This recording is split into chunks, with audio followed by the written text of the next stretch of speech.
My wife comes running in, like there's a fire close, frantic. We then got a phone call from my son, my 9-year-old son, Grayson at Marquez, and he said that they were evacuating. He said, "Mom, Dad, I'm scared. I could see flames." It was from the vantage point of Marquez. It looked up to where we lived, right at ground zero, and you could see the flames. And he was scared. We filled up every tub, we filled up every sink. We wet all the towers, we put it under the doors. We pulled out the hoses. We put out the fire extinguishers. We did everything. We prioritized sentimental items all the way back to our beginnings, our wedding stuff, all the kids, baby stuff. We packed up, loaded the cars. My wife was super scared. This time the fire moved not only from behind us, but then we saw it go down because of the winds, jump across Palisades Drive and start coming up. And I had to make a decision, and I chose to stay.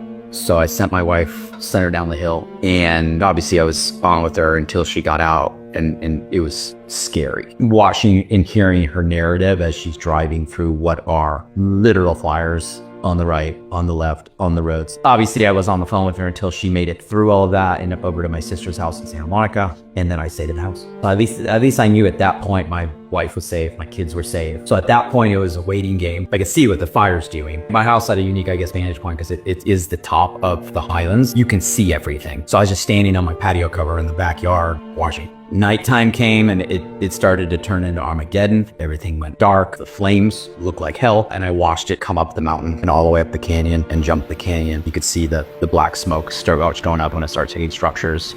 Then it got all the way up to my house, and that caught. So now the entire behind, and with the winds, that turned it into an absolute apocalyptic scene. It was a firestorm, flames, embers, things, debris, just launching off the top of the mountain and just flooding like a meteor shower all over everywhere. At this time, we had water working. I just was doing rounds. I had garden hoses pulled out. I had buckets filled up. I had coolers filled up. Every piece of water, and I was just sitting there putting out hot spots. There were no firefighters at this time on the street. I don't know where they were, and I was too focused on just putting things out so that a little ember wouldn't turn into a flame, wouldn't turn into a brush fire, wouldn't catch a house. Then around 3 a.m. on Tuesday, all our hoses stopped. So we're sitting there holding garden hoses, putting out flames.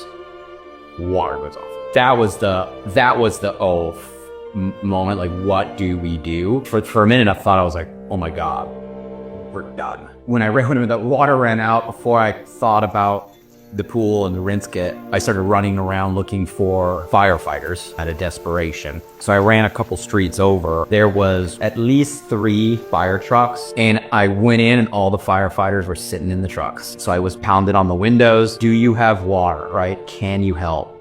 We don't have water. There's nothing we can do. I turn right onto my street. I start to see smoke coming from the second house in attic. And I was like, no. I run to where the firefighters are. And I'm like, guys, this attic is about to go. There's an attic about to go. Like, it's just starting. The attic's about to go. They had just emptied their water on another house trying to put out that fire down the street. Like, we have no water. I'm like, I don't know what to do. Like, there's nothing you can do. That did exactly what I said it was. The smoke turned to flame. The flame turned to attic fire. The attic fire turned to structure fire. That house burned. Then it jumped. It didn't burn the house next to it, but it jumped to the house to the right of that. And that's where I was like, oh, like, there's only one house in between. So when that house catches, a truck in the area, FR-115, not a big engine, but it was a fire truck, drives by, and I track him down. I start begging. His name was Andrew. The other person in the truck's name was Tony. And they're like, we know, we recognized you. Like, we talked to you last night. We saw you on the street all night. So they were one of the trucks that I was pounding on the other night. They saw me going up when they were going up and down with buckets. And I just begged them. I said, this is my house right here. This house is here on fire. We need to stop this fire, because if this fire goes, my house burns and this street burns. I'm like, so I begged them. They listened. They pull out chainsaws. They cut down the hedge line with chainsaws in between the houses to remove the hedge. They physically start pulling out trees in preparation to stop the jump. They line up the fire and the giant cannon hose in between, way to protect the jump. Andrew grabs a small hose from his truck, not the big hose, runs it through my house, stands in the backyard. We had truck in front, people, in back, just trying to make sure this didn't jump. And then all of a sudden, like, when we thought we had all of it, the roof started to smoke. The chimney piece of it fell onto the roof, broke the roof, ignited the attic. Every house I saw go down up there, it started in the attic. There's a hydrant literally right across from my house, 20 feet. Had that hydrant had water, my house would have been saved. Had the trucks had water, the street never would have caught on fire. The first house would have been out from an attic, right? Let alone every house that it jumped, for a fact. And I have firefighters there. That's all they were saying the entire time. Until the moment where I saw 3 guys in a burning attic, 1 guy with this pole ventilating the roof, chopping holes in my roof, and all you could see was balls of fire coming out of it. And then I heard 1 guy tell 1 guy under his breath, like, we gotta shift gears to helping him get everything out he can. So when I heard that, I knew it was done. And these guys were already putting themselves at risk, and if they were to stay up there even any longer, we'd all be. In September 14th, State Farm dropped us from insurance. State Farm said California Fair Plan, but then the California Fair Plan said we were not covered because the value of our home was too high. Part of me right now that's like, it wasn't just my home that burned down and my life's work that burned down.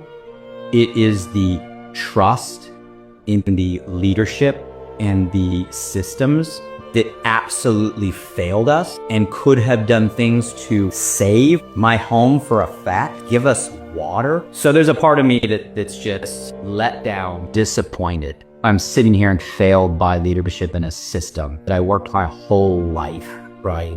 Doing what was right to get to a point that everybody's supposed to get to. And the scary thing is, it could have been saved. It could have been prevented. At the minimum, it could have been so dramatically minimized with the right people making the right decisions ahead of time. And we have to create change. We have to create change. We shouldn't have to go through this type of devastation to get to a breaking point where we realize we have to, but we cannot let this happen again. So what decisions do we have to make in order to make sure it never does? And that doesn't start from the top. That starts from every one of us uniting in a voice and forcing the changes that needs to be made.